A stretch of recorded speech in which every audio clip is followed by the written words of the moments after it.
Bonjour tout le monde, alors on se retrouve pour nos petites capsules où on va voir justement est-ce qu'on a un caractère d'empereur, et si vous avez un caractère d'empereur, eh bien vous êtes quelqu'un qui est très stable, qui est quelqu'un qui est très construit. Vous avez une assurance, vous êtes quelqu'un qui est calme, qui est posé et vous avez l'habitude de gérer les choses. Vous êtes un peu un gestionnaire, que ce soit dans votre famille, que ce soit dans votre travail, que ce soit au niveau de vos relations, vous êtes un petit peu l'organisateur de tout ce qu'il y a à faire. Donc vous avez ce côté très posé, très calme, très structuré. Vous êtes un petit peu on va dire un agenda quelque part. Alors un agenda dans le sens où si on doit construire quelque chose, eh bien vous êtes la personne qu'on va appeler parce que vous avez une vision assez pragmatique, assez, on va dire, logique des choses et de la façon aussi d'entreprendre les choses. Si vous avez le caractère de l'empereur, vous pouvez par contre aussi vous montrer parfois têtu, obstiné. Et vous êtes plutôt quelqu'un qui n'aimait pas trop changer les choses. Pourquoi changer les choses quand elles fonctionnent depuis des années et qu'elles ont fait leurs preuves? Donc vous avez une petite difficulté à aborder la nouveauté. Alors, c'est pas forcément que vous n'allez pas vous ouvrir, mais vous allez quand même regarder ça d'un œil assez éloigné et vous poser la question de qu'est-ce que c'est que ce nouveau truc et à quoi ça sert. Du coup, ce côté un peu borné, ce côté un peu têtu, il peut aussi se retrouver dans votre communication et dans votre dialogue, et il y a une certaine difficulté parfois à se remettre en question parce que vous êtes sûr de vos valeurs et vous êtes sûr de votre efficacité. Donc du coup, parfois, ça peut entraîner quelques frictions avec les autres, tout simplement parce que vous avez des idées assez arrêtées. Par exemple, une idée arrêtée que vous pourriez avoir, qui est un exemple, on va dire, du quotidien et qui n'est pas forcément un gros défaut, mais peut-être que vous avez toujours l'habitude de planifier vos vacances, que vous y prenez toujours 6 mois avant pour bien planifier, pour bien tout cartographier, et que l'idée d'attendre la dernière minute et de profiter par exemple des offres de dernière minute et sans savoir vraiment où vous allez, eh bien c'est quelque chose qui est impossible pour vous, et du coup vous avez vraiment cette habitude-là et ce côté très routinier qui fait que dans la vie, en fait, vous êtes quelqu'un qui est fiable bien sûr, mais parfois un petit peu ennuyeux quand même, en tout cas qui manque de spontanéité. Alors si vous vous retrouvez un petit peu dans ce caractère de l'empereur, eh bien ce caractère, il va avoir des côtés positifs dans votre vie, il va pouvoir vous aider à faire des choses, mais il va aussi vous bloquer sur certaines choses et avoir des côtés négatifs. Alors, du coup, avec cet empereur, ce qui va être intéressant au niveau de ce caractère de l'empereur par rapport à moi toujours, eh bien,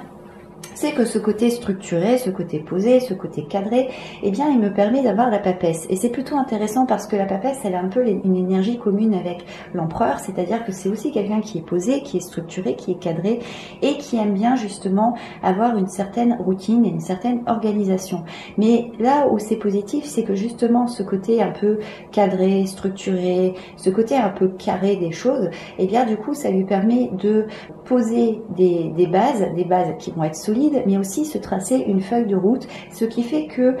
au niveau de ce caractère qui est chez moi de l'empereur, ça me permet de savoir toujours où j'en suis et d'être rarement perdue dans les choses que j'ai à faire dans mon quotidien. Ça me permet aussi d'avoir cette fiabilité, c'est-à-dire que pour les autres, eh bien, je suis quelqu'un qui va être de confiance, quelqu'un qui va donner l'image en tout cas d'avoir une certaine assurance, et surtout quelqu'un auquel on peut se fier et à qui on peut demander un conseil, un avis ou des choses dans ce genre, ou des façons de procéder, parce que il y a ce côté calme, à l'écoute, bienveillant, mais aussi il y a ce côté un petit peu logique et pragmatique qu'on retrouve aussi chez la papesse. Par contre, au niveau de cet empereur, là où ça peut justement, et c'est pas étonnant d'avoir ça, je m'en doutais, là où ça peut se transformer un petit peu justement en défaut chez moi, c'est que du coup ce côté structure et ce côté cadre, eh bien ça peut devenir un excès avec la justice. Et c'est quelque chose qui est très vrai, c'est-à-dire que il y a ce côté de respecter les règles, respecter les structures, respecter les cadres,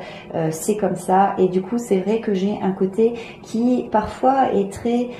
moi j'aime bien quand les choses sont organisées et j'aime bien savoir où je vais. Et c'est vrai que pour les autres, ça peut parfois se transformer en défaut parce que ça peut se transformer parfois en intransigeance ou en une rigueur excessive. Et du coup, ça peut être un peu vécu comme quelqu'un qui a envie de tout diriger, de tout prendre en main ou de faire les choses à sa façon. Et d'ailleurs, j'ai mon compagnon qui me dit assez souvent, toi t'aimes bien de toute façon gérer ton truc et faire comme t'as décidé. Alors c'est l'image aussi que je donne, même si en réalité moi je suis quelqu'un qui est assez ouverte aux conseils, etc. Mais c'est vrai que parfois quand je m'engage dans quelque chose, déjà je m'engage à fond et c'est surtout que je vais au bout des choses. Et parfois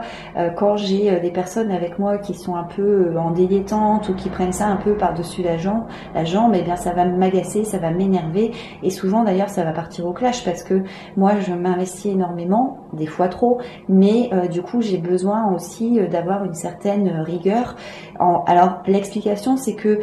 j'aime bien que les choses soient bien faites et pour moi quand on veut faire quelque chose, quel que soit l'objet, eh bien j'aime bien justement que les choses soient prévues, que ce soit bien listé, même si je sais qu'il y aura toujours des imprévus, mais j'ai ce côté-là de me dire plus on va prévoir et anticiper les éventuels problèmes, plus on aura des solutions pour rebondir. Sauf que pour les autres, ça peut paraître comme une certaine forme de rigidité ou de structure qui va être un petit peu inflexible et qui peut se trouver enfermant. Alors c'est intéressant d'avoir justement cette papesse et cette justice parce que du coup on voit que le caractère de l'empereur que j'ai, c'est ce côté vraiment de créer des structures solides, le côté d'avoir des points de repère, d'avoir des règles, de créer un chemin plus qu'autre chose. Et ça peut vraiment m'aider parce que du coup ça peut vraiment me permettre d'avoir ce côté assez rassurant, posé, calme et savoir toujours où je vais. Ça me permet aussi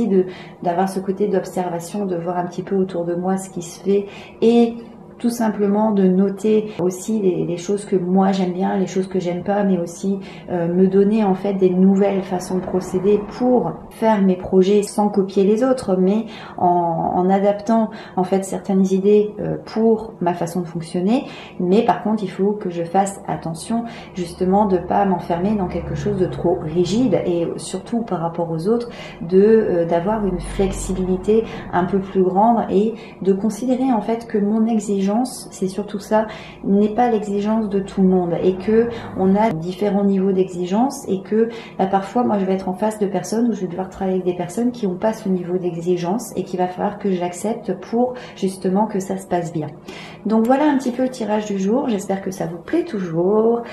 Dites-moi en commentaire si vous estimez avoir un caractère d'empereur. Faites votre petit tirage et dites-moi un petit peu ce qu'il en ressort. N'oubliez pas, vous pouvez nous rejoindre sur le groupe Tarot with Fun, le groupe Facebook. N'oubliez pas de vous abonner à la chaîne si ce n'est pas déjà fait. On se retrouve bientôt avec le pape pour poursuivre cette petite série de mon caractère à travers les arcanes majeures. Et puis moi je vous souhaite une belle journée et comme d'habitude, prenez soin de vous. Ciao!